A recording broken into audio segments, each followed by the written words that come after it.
stores across Philadelphia either closed, boarded up, and in some cases both after a long night of looting. More than 50 people have been arrested so far, including 3 juveniles. Police say they responded to more than 70 incidents since last night. They're also investigating how 7 vehicles were stolen off a lot in the Northeast. Now, this all followed peaceful protests that were in response to a judge dismissing all charges against former Philadelphia officer Mark Dial in the deadly shooting of Eddie Irizarry, and police stressing that the looting had nothing to do with those protests. I'm Jason Martinez. I'm Sheba Russell. We're also learning that all fine wine and good spirit stores in Philly and also one in Montgomery County are closed today after 18 stores were looted. We've got you covered tonight. Our Shana Ferreira spoke with one of the owners of several pharmacies that were hit, but let's start with Steve Keeley out surveying the damage and if police are preparing for even more looting tonight. Steve.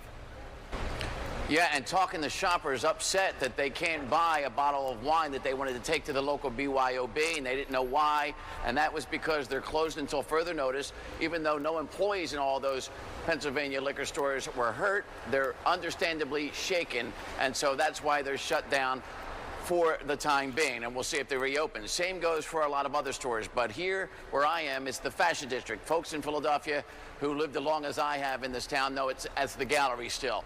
Police all over this place, and sadly they're here because as they were kind of a step behind last night, tonight they're 2 steps ahead, they say, and they came here because they got word on social media that there was going to be trouble planned for this place at 3, and they may have quelled that by being here in big numbers. Look at the video I shot when I got here. I was running around trying to catch up to them. I was doing a 4-block radius, and they were on bikes. We saw sheriff's deputies in big numbers, big groups, patrolling and showing a good deterrence kind of presence all around Center City, but circling this large mall. This is where the Sixers want to build their arena, so it's been in the news lately. They had trouble earlier this year. You remember they instituted a curfew and an ID situation for young people.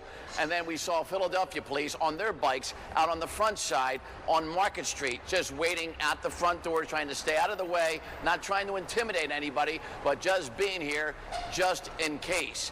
And as we saw with all those arrests last night, it's usually youth causing the trouble here.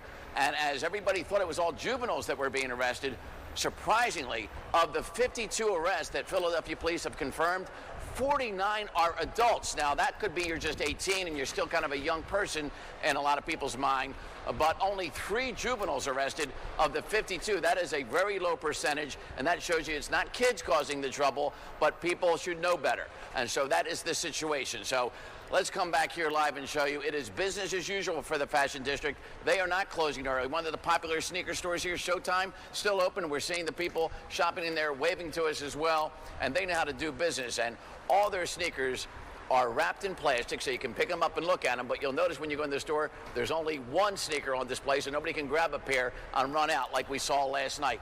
Jason, Sheba, the most interesting thing I saw last night on the streets of Center City was discarded shoes. And why did they discard their shoes? Because they had stolen new pairs of Jordans and everything else from Foot Locker and all the sneaker stores all around town. So you saw a lot of shoes just thrown around.